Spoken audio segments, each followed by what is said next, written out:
Unaware his wife was a secret multi-billionaire CEO, husband beats his pregnant wife for showing up at his promotion party. What she did next. At the board meeting, destroyed him. He didn't just raise his voice. He wrapped his fingers around his pregnant wife's wrist in the middle of his promotion party, dragged her behind a marble pillar, and hissed that she was too plain to be seen with him in front of his coworkers. When she tried to show him the tiny ultrasound photo in her hand, he slapped it away and shoved her so hard she hit the polished floor, curling around the child he had already chosen to ignore. That night, Elise Hawkins, who everyone in that hall knew only as the quiet, ordinary wife, lay on the cold tiles with music and laughter echoing above her. Her dress was simple, her shoes were cheap. Her wrist burned where he'd grabbed her. Across the room, his mistress smoothed his tie, and his colleagues pretended not to see. He thought she had nowhere to go. He thought she had no power. He thought humiliating her in front of his entire world would stay just between them. What he never knew was this.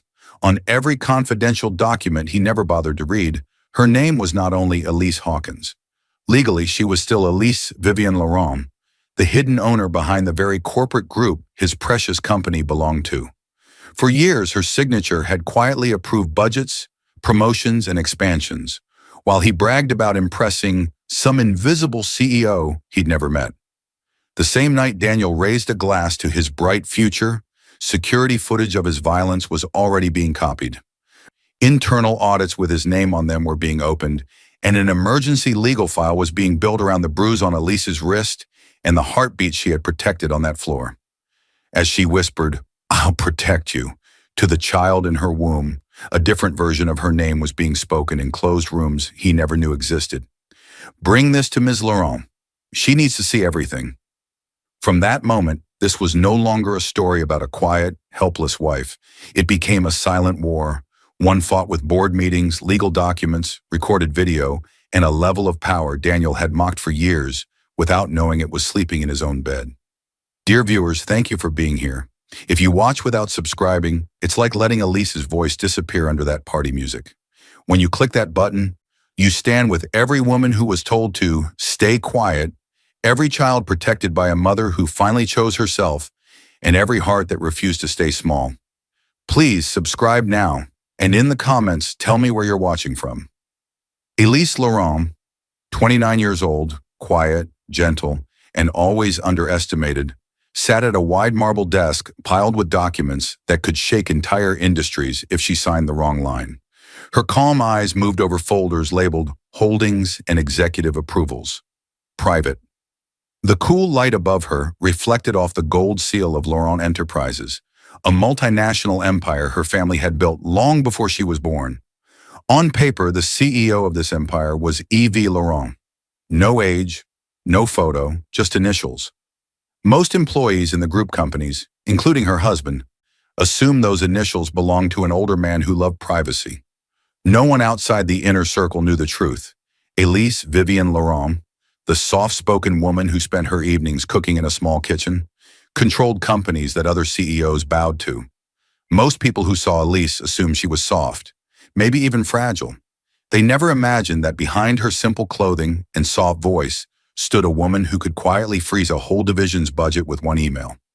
She had inherited the empire at 23 after her parents died in a quiet tragedy that only the board and investors knew about.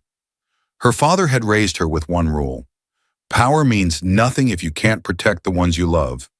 That single sentence shaped her entire life. Her father, Adrien Laurent, had been strict but compassionate. He used to take her into boardrooms when she was just a child, letting her sit in the head chair while explaining how the world moved. Elise remembered watching him sign contracts worth millions, yet he always paused to tell her, "Money builds walls, but love keeps you human." When he died, Elise promised herself she would never lose her humanity. So instead of living in a mansion or flaunting her wealth, she moved into a modest home under a quieter name. In public corporate documents, she was E.V. Laurent. In personal life, she went by Elise Laurent, and after marriage, most people simply knew her as Elise Hawkins. Her husband, Daniel Hawkins, worked at Metroline Dynamics, one of Laurent Enterprises' many subsidiaries. The Metroline contracts he bragged about at home were approved by E.V. Laurent, And he never once asked who that truly was. He had seen the last name Laurent on a few internal memos, but he always shrugged and said, "Rich people and their empires," then changed the subject. He never questioned it. He never cared to. And Elise thought that meant he loved her for her, not for what she owned. She clung to that belief every day. Vivian Clark, 41, Elise's personal assistant and the only person allowed to visit her private home office, stepped in. Vivian had worked with Elise's father before serving Elise. She was sharp, organized, and fiercely loyal. "Ma'am," Vivian said gently, "the board is ready anytime you want to return. They postponed the quarterly review on your request. They assume you're still considering the Metroline expansion." Elise smiled softly, almost apologetic. "Not yet, Vivian. Daniel's promotion celebration is tonight. I promised myself I'd be there. Today, I choose love over power." She slid one final document across the desk and signed it with her usual trick. Just E. Laurent. Never the full signature. Never anything that would reveal who she truly was if Daniel ever saw a stray document. Vivian nodded, understanding. She glanced at Elise's belly, still small, still secret. "Will you tell him today?" That morning, Elise had received the first printed sonogram photo from the clinic. She had stared at it for long minutes, tears in her eyes, before tucking it into a drawer in her home office, planning the perfect moment. Elise hesitated now, then closed her laptop gently, as if sealing away her wealth and responsibilities. Maybe, if he's in the right mood. Vivian's eyes softened. "You deserve joy, Elise, and safety." Elise simply smiled with gratitude. Vivian left. The office fell silent. That evening, Elise moved around the kitchen of her cozy, modest home. She chose simplicity on purpose. Warm lights, soft colors, the scent of fresh herbs, the kind of home where love should have been easy. She cut vegetables while humming a tune her mother used to sing. In her apron pocket, she now kept a copy of the sonogram photo. She had printed a second copy of the office printer, just in case.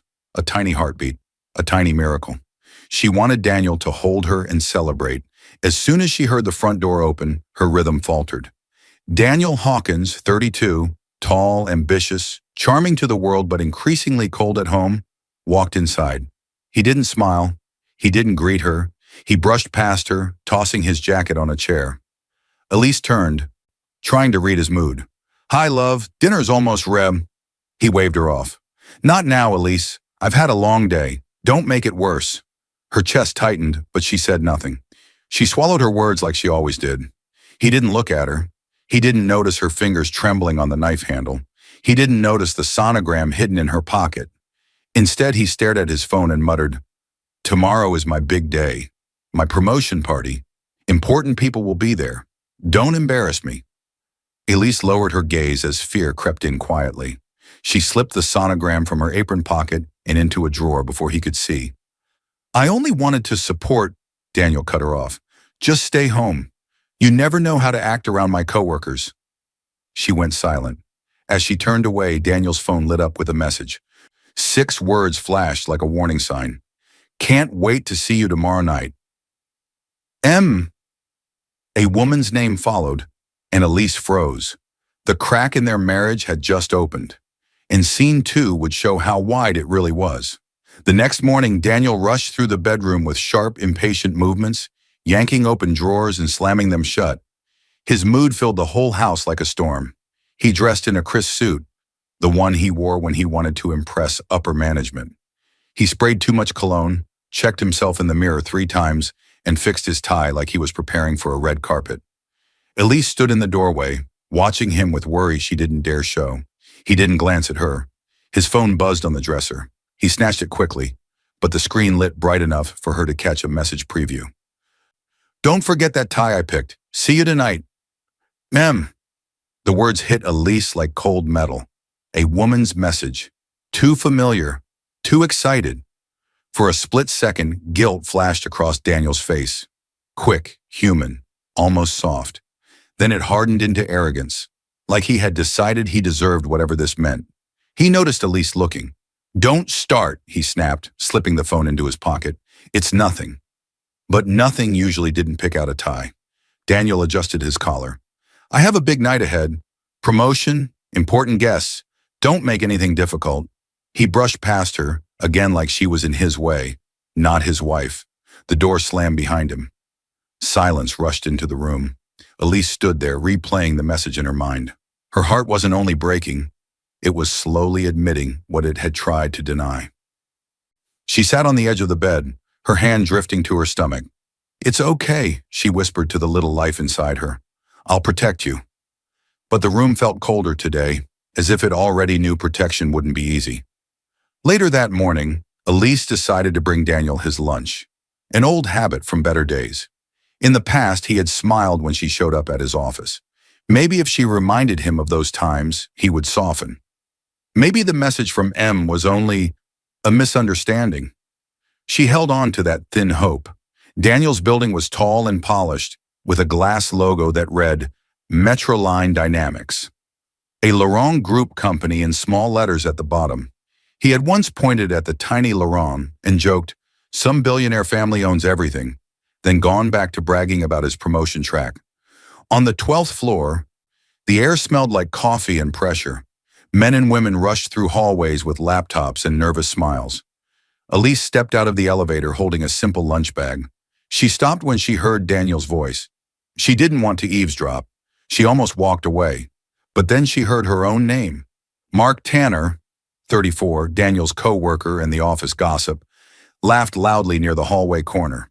"Promotion party tonight, man. Big night. Your wife coming?" Daniel scoffed, a sound Elise had never heard from him before. It wasn't playful, it was cruel. "She?" he said. "God, no. Elise doesn't fit in with these events. Too plain. Too simple. You know what I mean." Mark smirked. "That girl M is coming, right?" Daniel glanced around, lowering his voice, but not enough. "She better. She understands me more than Elise ever will." Something inside Elise cracked, not loudly but painfully. Her fingers tightened around the lunch bag until it crinkled. She stepped back before either man could see her. The humiliation burned, but she stayed very still, letting the truth settle in her chest like a stone. When she finally collected herself, she turned and walked toward the elevator, moving carefully, breath trembling. Just as the doors closed, her phone buzzed. "Appointment reminder, obstetric scan today, 3:45 p.m. She stared at the message. This should have been the day she shared joy with her husband, told him he would be a father, let him hear their baby's heartbeat. Instead, she whispered, "I'll go alone." Her voice was soft, but it shook. That afternoon, Elise sat in the dim clinic room, lying on the examination bed. Cold gel on her belly. The sonographer moved the probe slowly. "There," the woman said, smiling. "Strong heartbeat. Baby looks good." Tears filled Elise's eyes as she watched the tiny figure flicker on the screen. "Would you like another printout?" the nurse asked. "Yes," Elise said quickly. "Please, one more." They handed her 2 copies of the sonogram. She held them like treasure all the way home. When Elise returned to the house, the quiet felt wrong. She went to the small drawer where she had hidden her first sonogram photo from the day before, the one she was saving for the perfect moment. She opened it. The space was empty. Her heart dropped. She hadn't moved it. She knew she hadn't. Someone had been in the drawer. Daniel. Her fingers trembled. For a second, she imagined him seeing it, smiling, calling her to talk, asking why she hadn't told him sooner. Then she remembered his words in the hallway. "Too plain, too simple. M understands me more." The hope she had imagined faded. Her phone buzzed again. A new message. From Daniel's number. She frowned and opened it. It wasn't from him. It was a forwarded message from a contact labeled Maya. "Don't worry, I'll keep him busy tonight. He said you won't be there anyway." Elise's breath vanished. She looked down at the 2 new sonogram prints from the clinic in her hand, then back at the empty drawer. He had seen the first picture. He still chose her not to exist at his side. Elise closed the drawer slowly, slid one of the fresh sonogram photos into her purse, and stared at the front door. Someone had moved her things. Someone had taken the first proof of her baby and thrown away the moment she dreamed of. Elise yanked open her wardrobe with trembling hands, pulling out a soft, elegant dress she had been saving for a special moment. She never cared much about outfits or fancy events, but tonight she wanted to look beautiful. Not for Daniel's ego, but to remind herself that she still mattered. She laid the dress on the bed and smoothed the fabric, trying to quiet the storm in her chest. Her purse lay beside it, one sonogram photo tucked safely inside. Her phone buzzed. Vivian's name flashed on the screen. Elise! Vivian's warm voice filled the room. Are you going tonight? Elise swallowed. I think so. That dress you showed me last month? The blue one? Vivian said gently. Wear it. He should see who he almost lost when he chose his career every time. Elise forced a small smile, even though Vivian couldn't see it. I hope he'll just listen. Vivian's voice softened.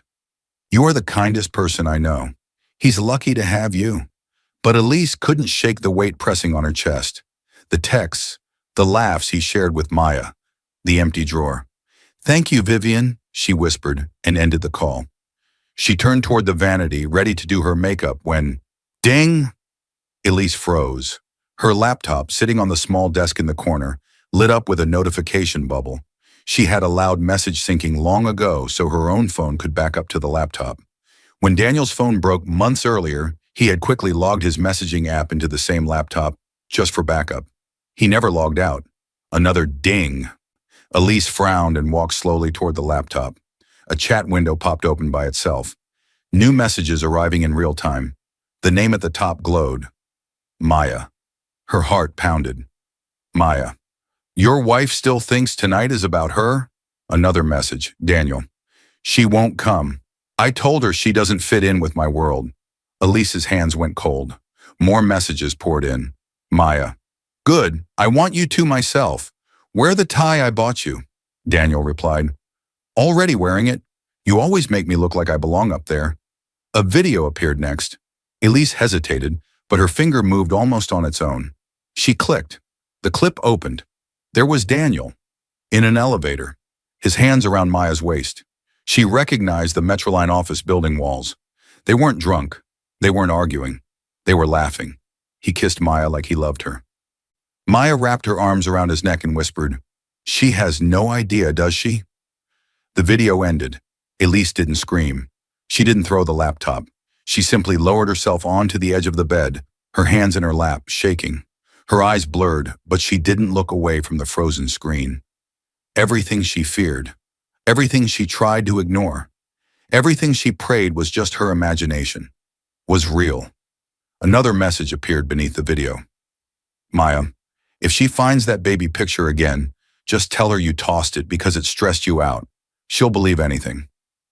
Elise's throat tightened, so he had seen the first sonogram. He had thrown away their baby's picture, and then gone to kiss someone else. Her hand drifted to her stomach. I won't let this hurt you, she whispered to her unborn child. Not again. Not like this. Her breathing slowed. Her heartbeat, though shaking, began to focus. She looked at the dress on the bed, then at her purse where the second sonogram lay waiting. Her eyes changed. Not weak, not confused, just very, very clear. She stood, took a steady breath, and slipped into the dress. Each movement felt like she was putting on armor instead of fabric. She did her makeup with slow, careful strokes. Her face still looked soft, but now there was something new in her gaze. They think I won't come, she whispered to her reflection. They think I'll stay home and stay small. She picked up her purse, checked that the sonogram was inside, and held it to her chest for one last second. I need to see this myself, she said. As she stepped into her shoes, her phone buzzed again. A notification from the event organizer. Metroline promotion party. Doors open in 30 minutes. Elise looked at the screen and whispered, I'm coming. The moment Elise stepped through the tall glass doors of the event hall, the sound hit her like a wave. Loud laughter, clinking glasses, music thumping through the floors. The room glittered with crystal chandeliers and sequined dresses. This was Daniel's favorite kind of place. Loud, shiny, full of people who only cared about status. She paused just inside the entrance, heart pounding, fingers clenched around her small purse. The sonogram lay inside, safe but fragile. She drew one deep breath and moved forward. Across the room, Daniel Hawkins stood near the stage, surrounded by co-workers and managers. A microphone rested in his hand, his smile wide as he soaked in their praise. Right beside him, leaning too close, was Maya Rivers. Maya, 27, bold and flirtatious, had joined Daniel's department 6 months earlier. She wore a tight red dress that drew every eye in the room. Her hand rested casually on Daniel's arm, as if it belonged there. Elise's stomach twisted. Mark Tanner noticed her first. His eyes widened. He nudged the colleague next to him, whispering behind his glass. People followed his gaze. Some looked away in discomfort. Others watched like it was a show. Maya traced Daniel's tie with one finger, the same tie she had told him to wear. Then she saw Elise. Her lips curled into a slow, cruel smirk. When Daniel finally spotted Elise across the room, his whole body stiffened. The color drained from his face. His eyes flashed not with guilt for what he had done, but with panic that she was here to ruin his image. He shoved the microphone into Mark's hand and stormed through the crowd. "Elise!" he hissed as soon as he reached her, grabbing her arm tighter than necessary. "What are you doing here?"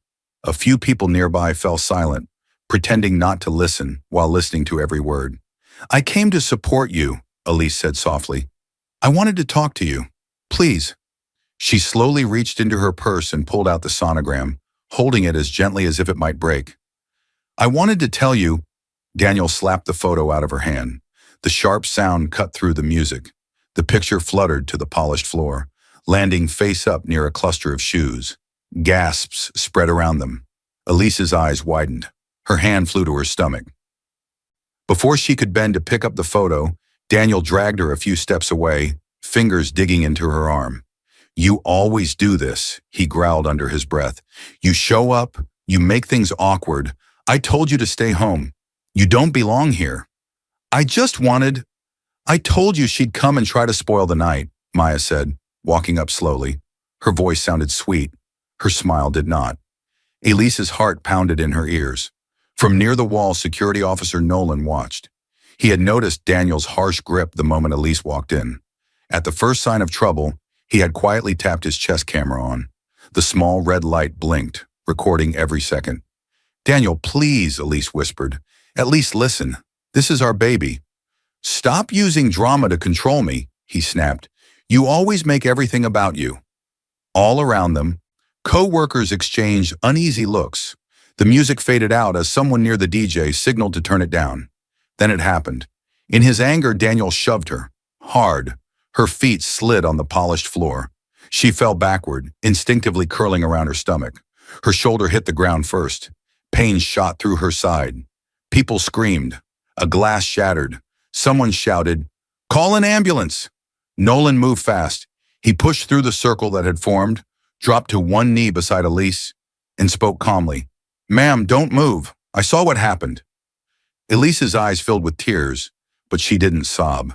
Her breath came in short bursts. She stared at the sonogram photo lying near the heel of someone's shoe. The tiny shape of her baby still visible. Daniel threw up his hands, voice rising. "She slipped. She's clumsy, that's all." She tripped on her own dress. Nolan looked up at him, expression flat.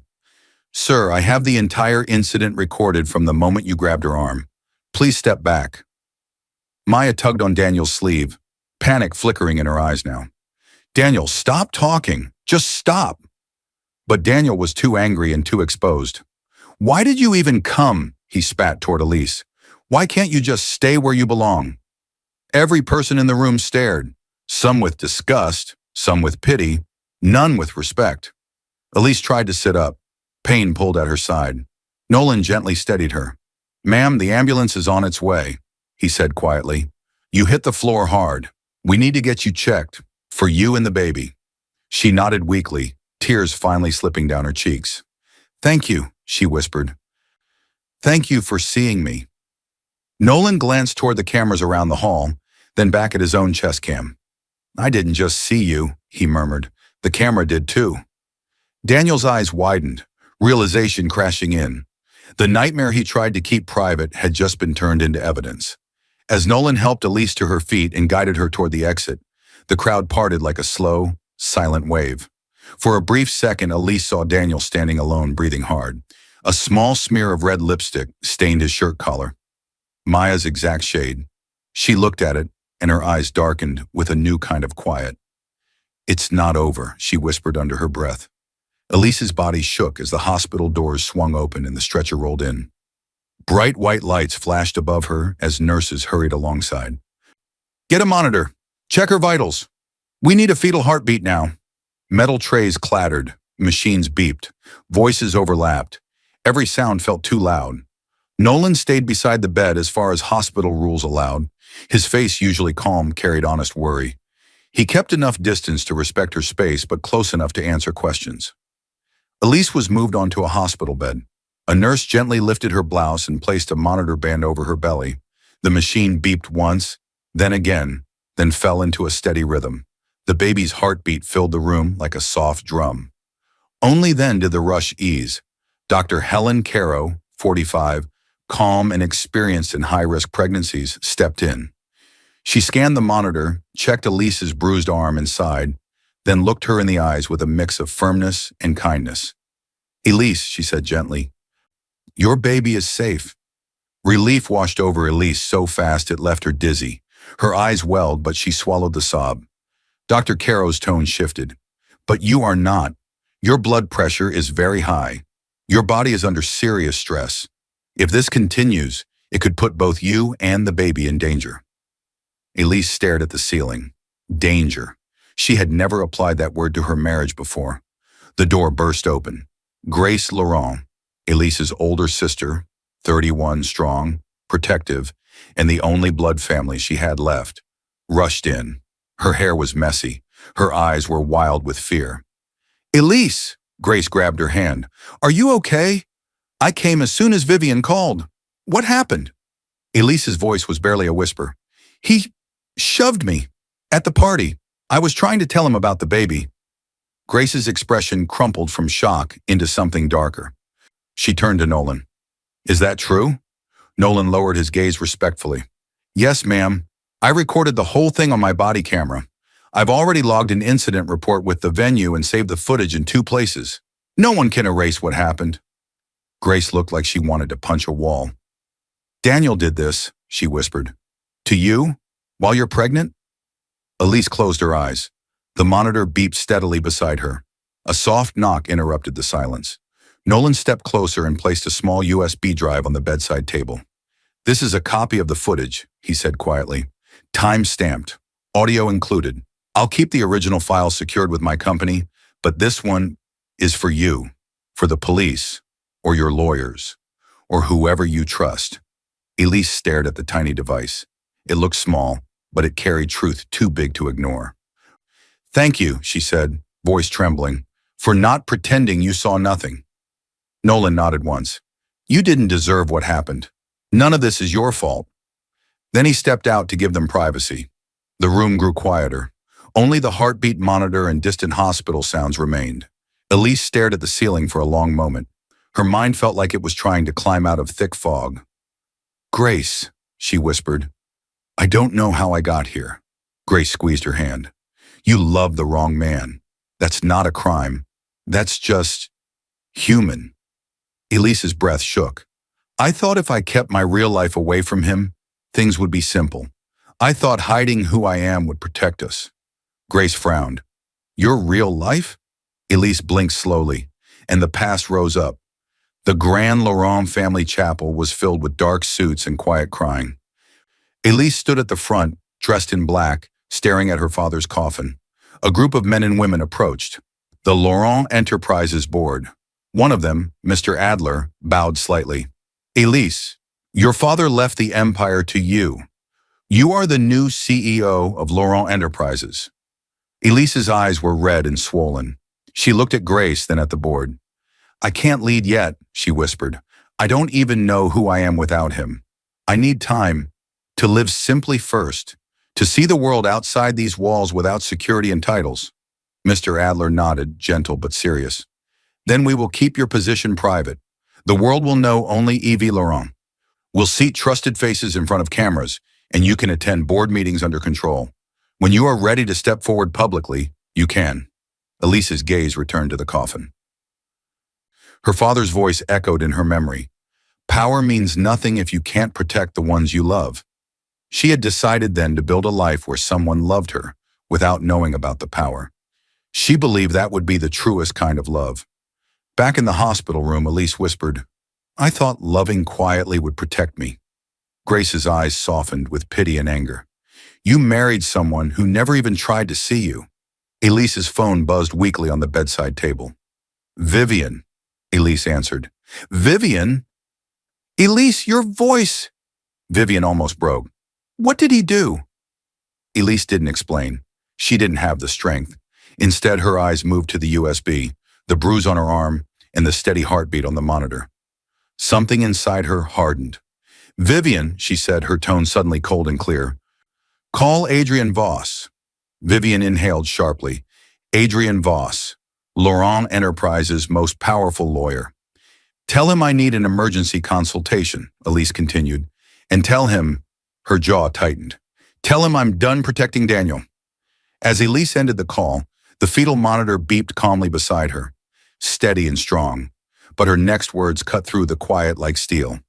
Tomorrow, she whispered, everything changes. The hospital room door swung open with urgency, not panic. Adrian Voss, 52, sharp-eyed and composed, stepped inside carrying a thick leather briefcase.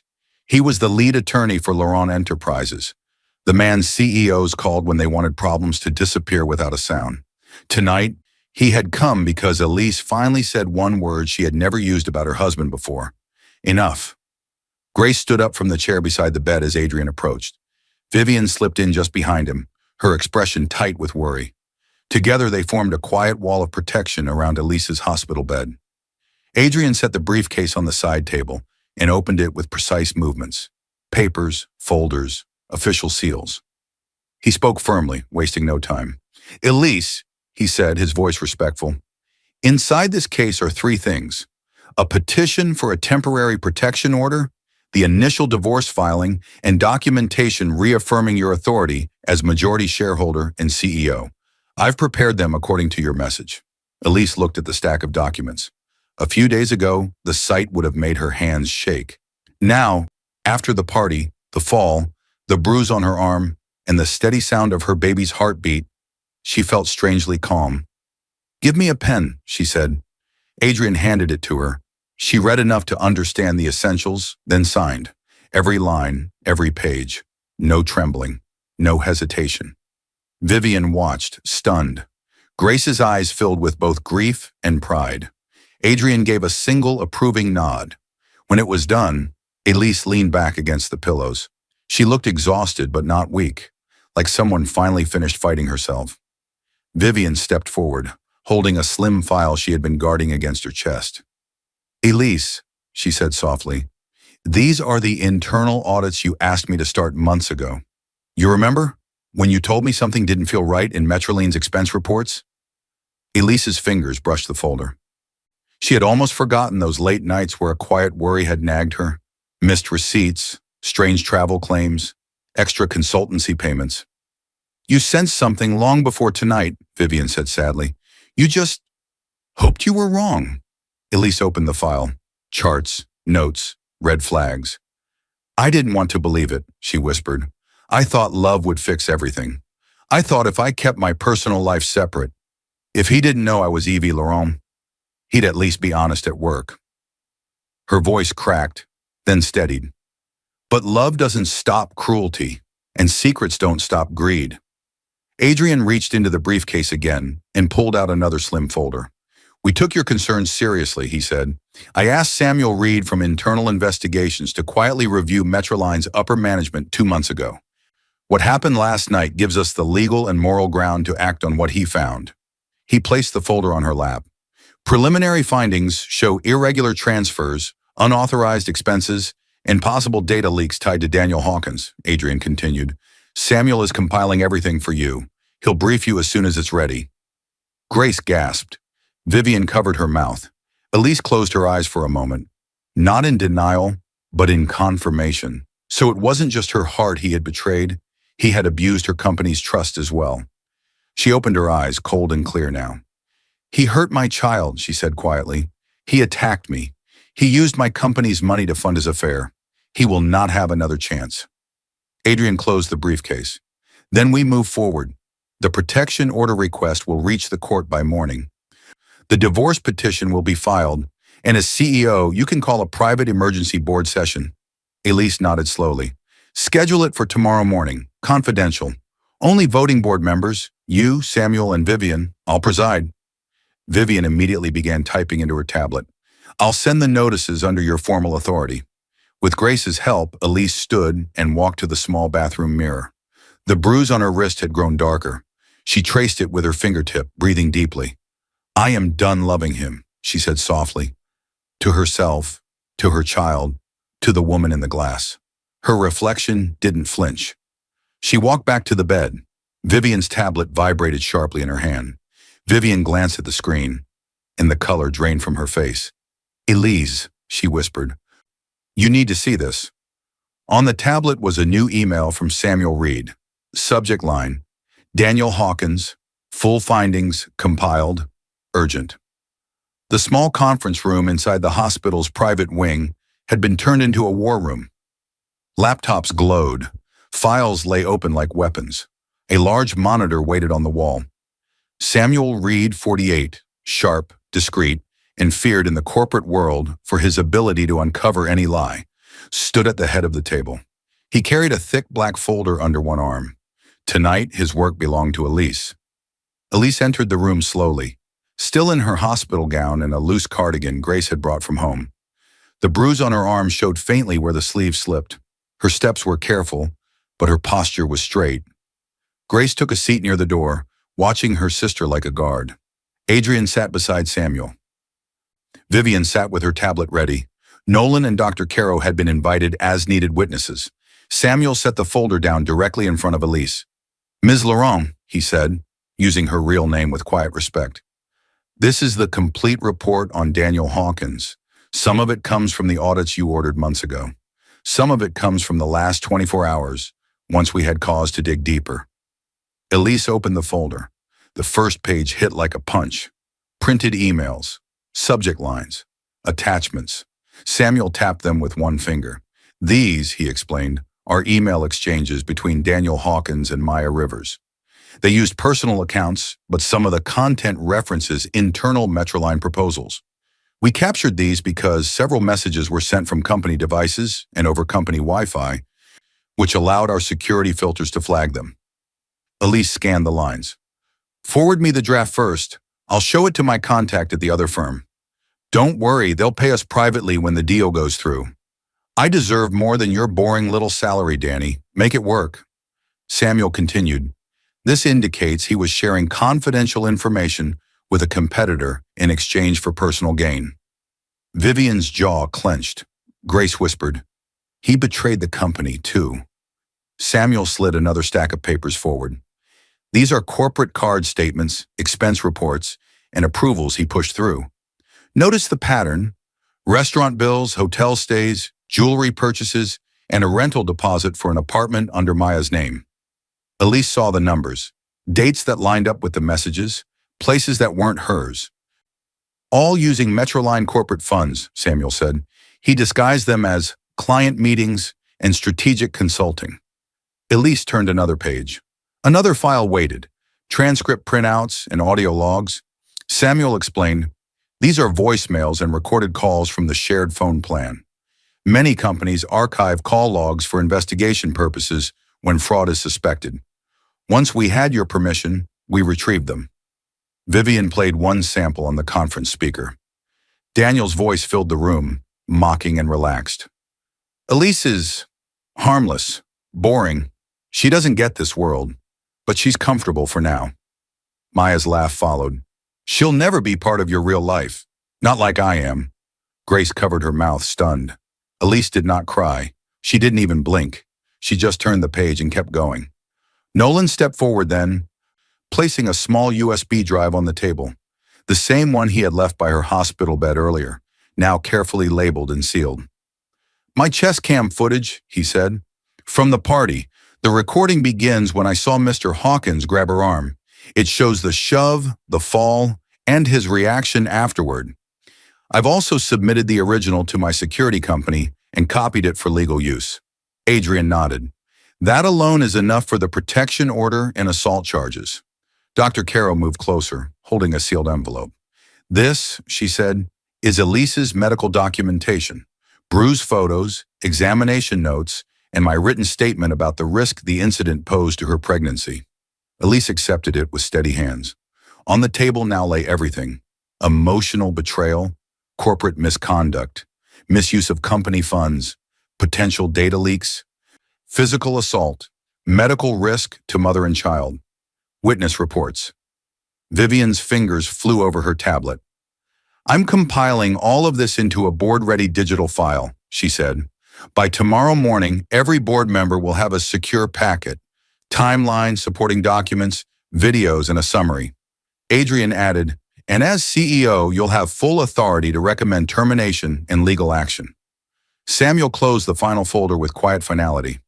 When Daniel walks into that boardroom tomorrow, he said, he will think he's there to secure his promotion. Grace exhaled shakily. He has no idea what's coming. Elise spoke at last, her voice soft but steady. Good. She placed her hand gently over the evidence. He hurt my child. He stole from my company. He mocked my marriage. She looked up, eyes hard. Tomorrow, he answers for all of it. At that exact moment, Vivian's tablet buzzed. She checked the notification, and her eyes widened. Elise, she said slowly, Daniel just emailed the entire board. He's thanking them in advance for supporting his promotion. He thinks tomorrow's meeting is about making him vice director. Elise's lips curved, not into a smile, but into something sharper. Then we won't disappoint him, she said. The double glass doors of the executive floor swung open as Daniel Hawkins strutted in, shoulders back, smile wide. Today he wasn't just an employee. In his mind, he was a man about to step into greatness. His suit was perfectly pressed. He wore the tie Maya had chosen. He had spent half the car ride staring at his reflection on his phone. Maya walked in beside him in a sleek black dress and a smug expression. Are you sure they'll put you in front of everyone? She whispered. I want to see their faces when they announce you. Daniel smirked. You'll see. They scheduled an emergency executive session and copied me. That means big decisions. I've been hinting at a vice director role for months. This is my moment. Maya glanced around at the polished floors, the expensive art, the quiet power in every detail. I still can't believe your little department job got you here, she said. He laughed. Trust me, this is just the beginning. They reached the reception desk. The assistant there gave a practiced smile, the kind that told guests nothing. Mr. Hawkins, she said, the board is waiting inside. Ms. Maya, she supplied quickly, standing taller. I'm afraid only board members and invited staff are allowed in the room, the assistant said politely. You're welcome to wait here in the lounge. Maya looked annoyed, but Daniel squeezed her hand. Just wait, he told her. I won't be long. Then we'll celebrate. He walked toward the large double doors of the boardroom and pushed them open without hesitation. The room was vast. A long glass table stretched from one end to the other. Screens lined the walls. Men and women in tailored suits sat silent, their faces calm and unreadable. But what stopped Daniel cold was the person at the head of the table, Elise, not in a simple dress, not nervous in a corner. Calm, straight-backed, hands folded on the table as if she had sat there 1,000 times. He blinked hard, laugh forming, but breaking halfway. What are you doing here? He said, voice shaky. Is this some kind of joke? Are you here to watch my promotion? Chairman Wythe, 60, stern and respected, cleared his throat. Mr. Hawkins, please take a seat. Daniel hesitated, then forced a grin and sat halfway down the table, still facing Elise. The room felt wrong, too quiet, too focused on anything but him. He tried to regain control. Look, this is surprising, he chuckled nervously. My wife likes to check on my career sometimes. No one laughed. Elise didn't speak. Instead, she reached into a slim leather folder and took out a small, heavy badge. She placed it gently on the table so the gold letters caught the light. E.V. Laurent, Chief Executive Officer, Laurent Enterprises. A collective murmur rippled through the room, not of surprise but of acknowledgement, as if the board was simply watching the mask come off. Daniel stared at the badge, then at Elise. Elise, his voice cracked. What is this? Some prop? Say something. Tell them you're joking. Elise looked at him with calm, distant eyes. This is not a joke, Daniel. Chairman Wythe folded his hands. Mr. Hawkins, perhaps your wife never felt the need to tell you this, but she is not simply your wife. She is the CEO and majority owner of this corporation and its subsidiaries, including Metroline Dynamics. Daniel's skin went pale. Owner, he stammered. Elise, you're E.V. Laurent? Elise answered simply. Yes. He blinked rapidly, trying to catch up. Why didn't you tell me? Because I wanted a marriage built on love, not greed, she replied. I wanted to know who you were without my power in the room. Silence pressed down like weight. Elise nodded once to Vivian. Vivian stood, connected her tablet to the screen, and spoke clearly. This emergency board session concerns Daniel Hawkins and multiple severe violations. The screens lit up. First, the chest cam footage from the party. The room watched Daniel grab Elise's arm.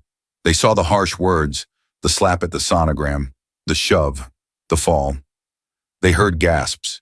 They saw Elise curled on the floor, protecting her stomach. Daniel lunged from his chair. Turn that off! She slipped. The floor was... Sit down, Mr. Hawkins, Chairman Wythe said firmly. Nolan, now in a formal security uniform as an invited witness, spoke from the back. The footage is unedited. The timestamps are consistent with my official report. Next slide, the elevator video. Daniel and Maya, hands around each other, kissing, laughing, Maya mocking Elise. Next, emails, messages, screenshots showing leaked proposals sent toward a rival company. Next, expense reports and corporate card statements. Restaurant bills, jewelry, apartment rent. All coded as client entertainment and business development. Whispers spread around the table now. Angry, disappointed, Daniel's legs weakened. He gripped the edge of the chair. She knew everything, he whispered. Elise didn't answer. She didn't need to. Adrian rose to speak. As you can see, Mr. Hawkins misused company funds, violated confidentiality, and assaulted the CEO in public while she was pregnant. Our legal team has already filed a criminal complaint concerning the assault and forwarded the financial evidence to regulatory authorities.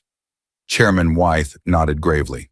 Board members, we will now vote on immediate termination of Daniel Hawkins' employment for cause, revocation of all benefits, and a recommendation to industry partners and regulators regarding his misconduct.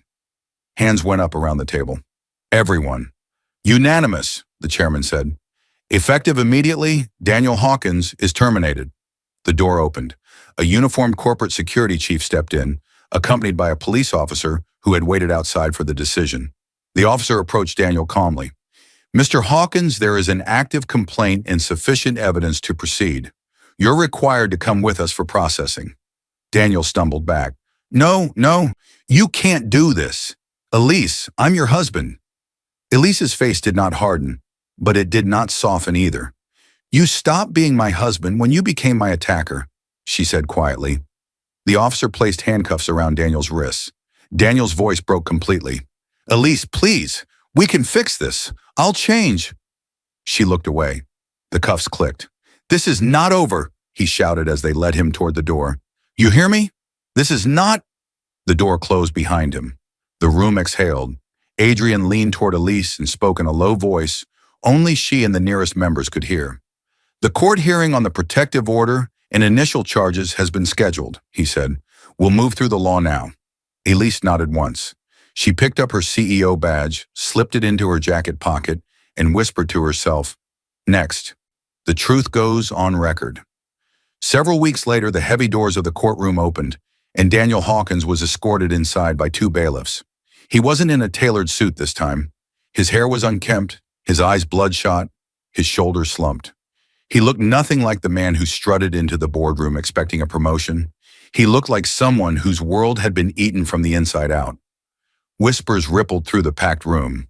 Reporters sat with notepads ready. Spectators leaned forward, eager for every detail. At the far side of the room, Elise walked in. She wore a simple, elegant dress and a neat blazer. Her pregnancy was more visible now, a gentle curve beneath the fabric. Grace walked beside her, steady and supportive. Adrian followed, carrying a binder of organized files. Elise's expression was calm, not cold. Not triumphant, just finished. Daniel turned as soon as he heard her steps. "Elise," he called out, voice frayed. Please talk to me. You haven't answered any of my calls." She did not look at him. She took her place at the front beside Adrian. Judge Ramos, 55, known for fairness and a low tolerance for excuses, entered and took his seat. When he spoke, his voice cut through the murmurs at once. "Court is now in session. This is the combined hearing on the petition for a permanent protective order and related civil claims.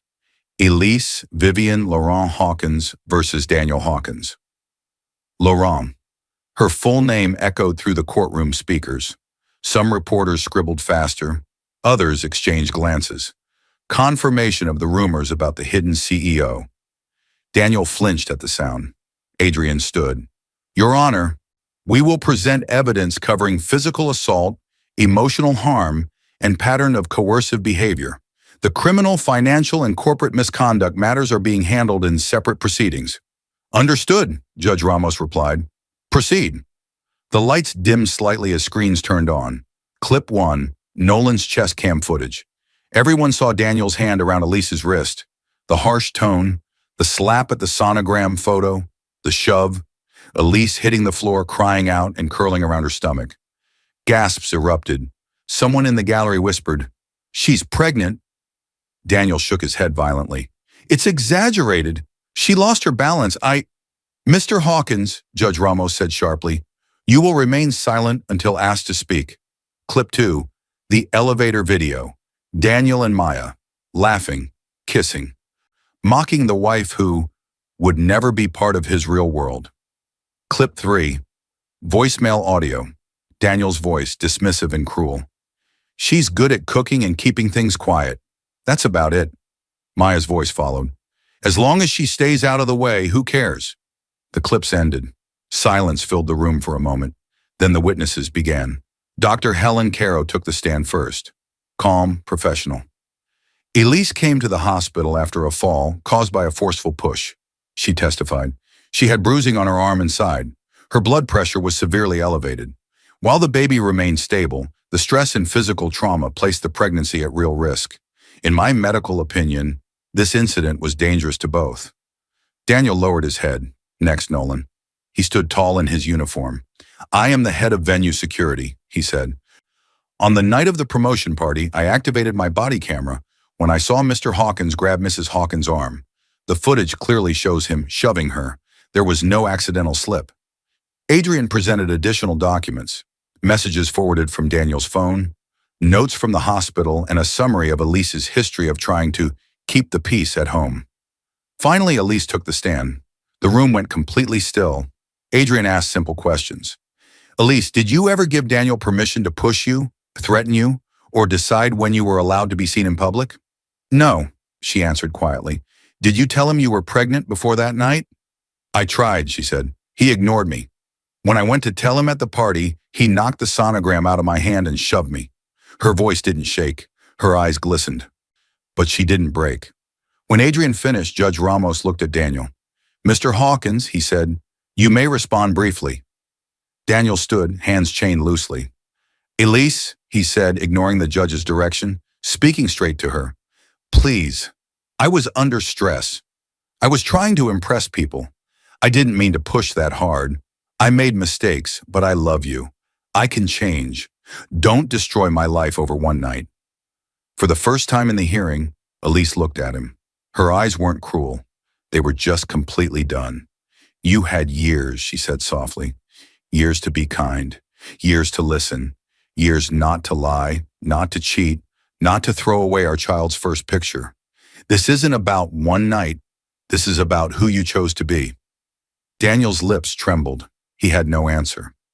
Judge Ramos spoke.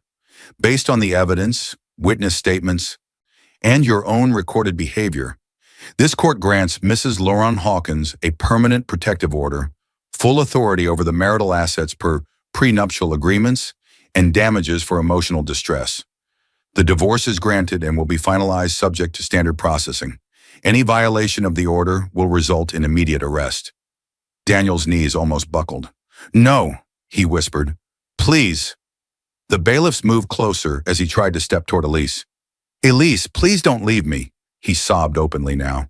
"I need you. A bailiff blocked his path. "That's enough."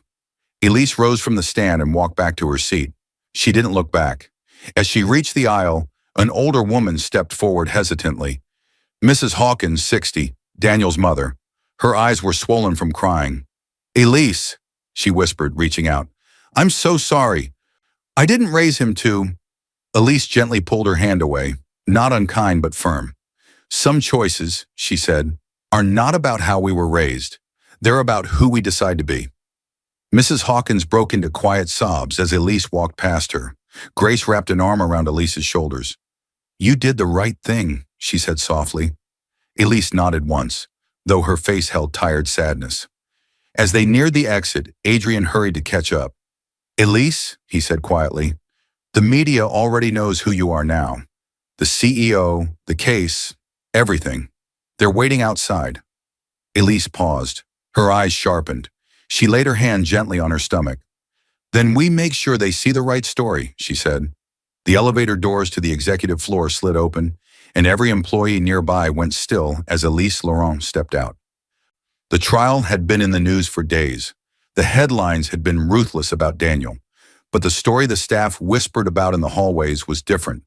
How their hidden CEO had survived. How she had stood in court without raising her voice. How she had walked away. Now, seeing her in person, pregnant and composed, they straightened unconsciously as she passed. Elise walked down the hallway with quiet authority. Not the loud, aggressive kind. The kind that came from knowing exactly who she was now. Her chin was lifted, her steps steady. Inside her office, documents lay spread across the table. Not contracts for acquisitions this time. Policies, drafts, reforms. She took her seat and picked up the top document. Maternity and Safety Protection Policy, Laurent Enterprises. Under it were new protocols she had worked on with HR, legal, and security since the hearing. Extended paid maternity leave, confidential support lines, emergency housing for employees in danger, direct access to legal aid, anonymous reporting of domestic abuse without fear of losing their job. These were protections she wished she had felt brave enough to ask for when the first signs appeared in her own marriage. She read the last line, then signed at the bottom. E.V. Laurent Vivian entered the office quietly, holding a small box. "Elise," she said, smiling gently, "I thought you might need this." Inside were tiny baby clothes, soft cotton, neutral colors, nothing flashy. Vivian's voice trembled a little. "You've spent weeks taking care of everyone else," she said. "Just a reminder that you're building something beautiful too." Elise ran her fingers over the tiny fabric. Warmth spread through her chest.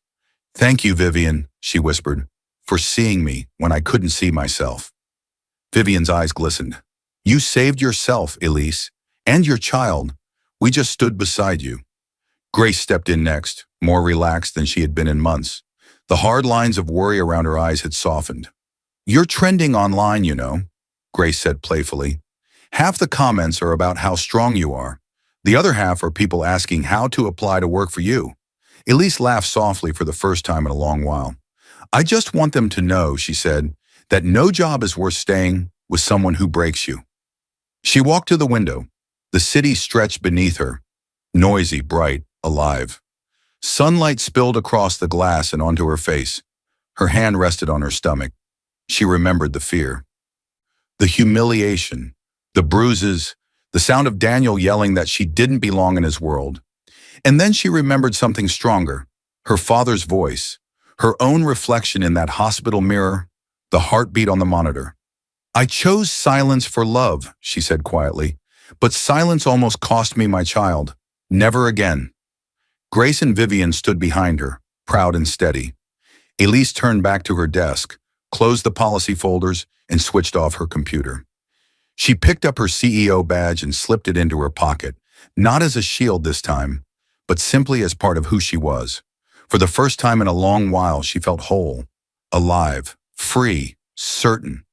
She walked toward the door and flipped off the office light. The hallway outside glowed softly, leading toward the elevator. Just before the doors closed, Elise whispered, "This is only the beginning." I hope you enjoyed watching this story as much as I enjoyed creating it. Like, share, and comment the lessons you've learned. Tell me where you're watching from in the comments below. See you in my next video.